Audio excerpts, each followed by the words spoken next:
Cockroach जनता party ने शिक्षा मंत्री धर्मेंद्र प्रधान की विदाई का पूरा ब्लूप्रिंट तैयार कर लिया है और जैसे इस प्लान की खबर सत्ता के गलियारों तक पहुंची होगी, यकीन मानिए सरकार के माथे पर चिंता की लकीरें और गहरी हो गई होंगी, क्योंकि अब लड़ाई सिर्फ धर्मेंद्र प्रधान इस्तीफा दो के नारों तक सीमित नहीं रहने वाली। अब आंदोलन उस मोड़ पर पहुंचने जा रहा है जहां सरकार को हर कदम सोच समझकर उठाना पड़ेगा। सबसे बड़ी बात यह है कि इस बार सिर्फ विरोध का ऐलान नहीं हुआ है, बल्कि ऐसे अगले कदम की तैयारी की बात कही जा रही है जिसका असर सीधे दिल्ली की सत्ता तक महसूस हो सकता है। अभी पूरे पत्ते नहीं खोले गए हैं, क्या होगा, कैसे होगा, कब होगा, इसका खुलासा नहीं किया गया है, लेकिन इतना जरूर कहा जा रहा है कि इस बार सरकार को चैन से बैठने नहीं दिया जाएगा। नमस्कार दोस्तों, मैं हूं परवीन सानी। दोस्तों, अब सवाल सिर्फ धर्मेंद्र प्रधान की कुर्सी का नहीं रह गया है, सवाल मोदी सरकार की जवाबदेही का भी है। अगर आंदोलन लगातार बड़ा होता है, अगर छात्रों, अभिभावकों, किसानों और आम लोगों का समर्थन इसके साथ जुड़ता है, अगर सरकार पर राजनीतिक और नैतिक दबाव बढ़ता जाता है, तो क्या ऐसी स्थिति बन सकती है कि खुद धर्मेंद्र प्रधान को अपनी कुर्सी छोड़ने पर विचार करना पड़े? क्या सरकार बढ़ते दबाव को रोकने के लिए कोई बड़ा फैसला लेने को मजबूर होगी?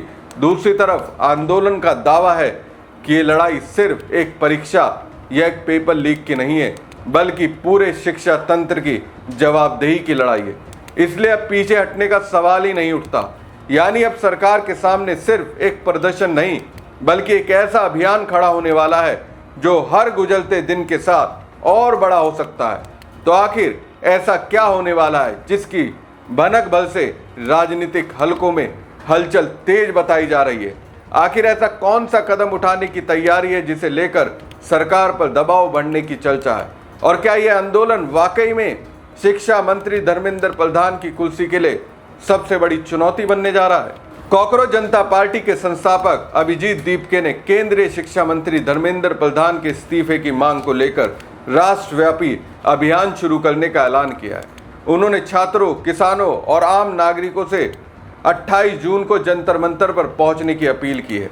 प्रेस कॉन्फ्रेंस में अभिजीत दीपके ने कहा कि कार्यकर्ता सोनम वांगचुक भी रविवार से जंतर मंतर पर प्रधान गो बैक अभियान में शामिल होंगे और अनिश्चितकालीन भूख हड़ताल शुरू करेंगे। हालांकि उन्होंने ये नहीं बताया कि इस अभियान के अगले चरण में क्या क्या किया जाएगा। दीपके ने प्रधानमंत्री नरेंद्र मोदी से मांग की है कि वो ये सुनिश्चित करे कि धर्मेंद्र प्रधान इस्तीफा दे। उन्होंने कहा कि अगर प्रधानमंत्री ऐसा नहीं करते तो उन्हें एक अक्षम प्रधानमंत्री के तौर पर देखा जाएगा। सीजेपी, जिसने शुरुआत में एक डिजिटल व्यंग संगठन के रूप में अपनी शुरुआत की थी, 20 जून से जंतर मंतर पर धरना दे रही है। संगठन की मांग है कि परीक्षा पर कथित गड़बड़ियों और नीट पेपर लीक विवाद की जिम्मेदारी लेते हुए शिक्षा मंत्री धर्मेंद्र प्रधान को इस्तीफा देना चाहिए। दीपके ने कहा, 1 सप्ताह बीत चुका है लेकिन धर्मेंद्र प्रधान ने पेपर लीक की कोई जिम्मेदारी नहीं ली। ये बेहद दुर्भाग्यपूर्ण है कि छात्रों की आत्महत्याओं के लिए किसी को जवाबदेह नहीं ठहराया जा रहा। सोनम वांगचुक जैसे शिक्षक और वैज्ञानिक को भूख हड़ताल पर बैठना पड़ रहा है। वहीं अब तक 20 छात्रों की मौत हो चुकी है। उन्होंने आगे कहा कि अभी भी देर नहीं हुई, धर्मेंद्र प्रधान को इस्तीफा दे देना चाहिए। इन छात्रों की मौत की जिम्मेदारी उनसे नहीं टाली जा सकती। प्रधान गो बैक अभियान के बारे में दीपके ने कहा कि उनका संगठन सरकार से जवाबदेही तय कराने के लिए राष्ट्रव्यापी अभियान शुरू कर रहा है। उन्होंने छात्रों, अभिभावकों, शिक्षकों, किसान संगठनों और नागरिक समाज के लोगों से रविवार को जंतर मंतर पर पहुंचने की अपील की है। दीपके ने कहा कि ये देश आखिर कब तक बिना जवाबदेही के चलेगा? ये कैसा लोकतंत्र है जहां कोई मंत्री इस्तीफा नहीं देता? प्रधानमंत्री मोदी को ये सुनिश्चित करना चाहिए कि धर्मेंद्र प्रधान इस्तीफा दे। अगर ऐसा नहीं होता तो छात्रों की मौत के लिए प्रधानमंत्री भी सीधे तौर पर जिम्मेदार माने जाएंगे। अगर प्रधानमंत्री कोई कार्रवाई नहीं करते तो ये उनके नेतृत्व क्षमता पर भी सवाल खड़े करेगा। दीपके ने आत्महत्या करने वाले छात्रों के परिवारों को 1-1 करोड़ रुपए मुआवजा देने की मांग की है।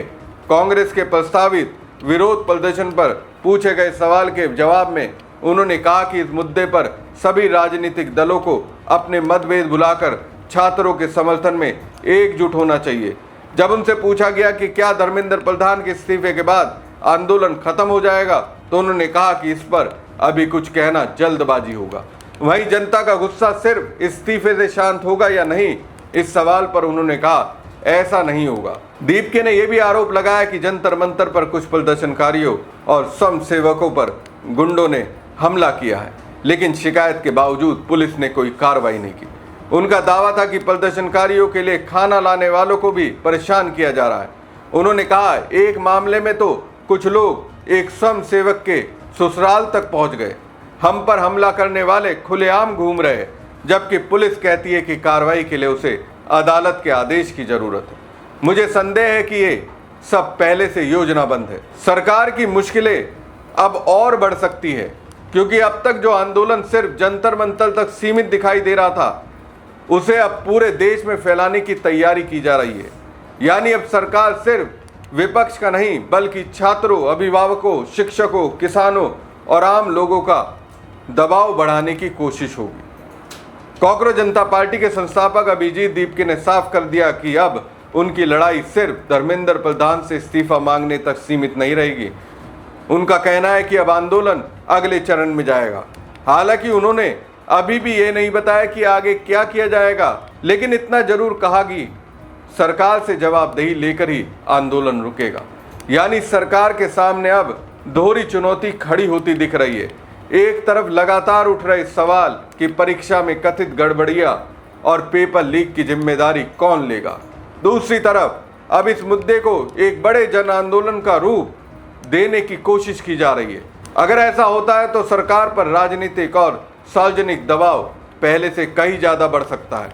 दीपके की सीधी सी बात है, मोदी धर्मेंद्र प्रधान से इस्तीफा मांगे। अब चूंकि ऐसा नहीं हुआ तो सवाल सिर्फ शिक्षा मंत्री के साथ ही सरकार की जवाबदेही पर भी उठ रहे हैं। यानी साफ है कि आंदोलन के आयोजकों की कोशिश इसे सिर्फ एक संगठन का विरोध नहीं, बल्कि पूरे देश की आवाज के तौर पर पेश करने की है।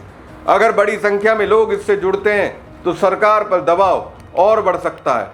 अब सबसे बड़ा सवाल यही है कि सरकार इस बढ़ते दबाव का जवाब कैसे देती है। क्या वो आंदोलन की मांगों पर कोई फैसला लेगी या फिर टकराव का रास्ता चुनेगी? यही आने वाले दिनों की सबसे बड़ी राजनीतिक कहानी हो सकती है। हमारी खबर आपको कैसी लगी कमेंट बॉक्स में कमेंट करके जरूर बताएं। साथ ही पेज को लाइक और खबर को ज़्यादा से ज़्यादा शेयर कीजिएगा, और चैनल को सब्सक्राइब नहीं किया तो सब्सक्राइब जरूर कीजिएगा। धन्यवाद।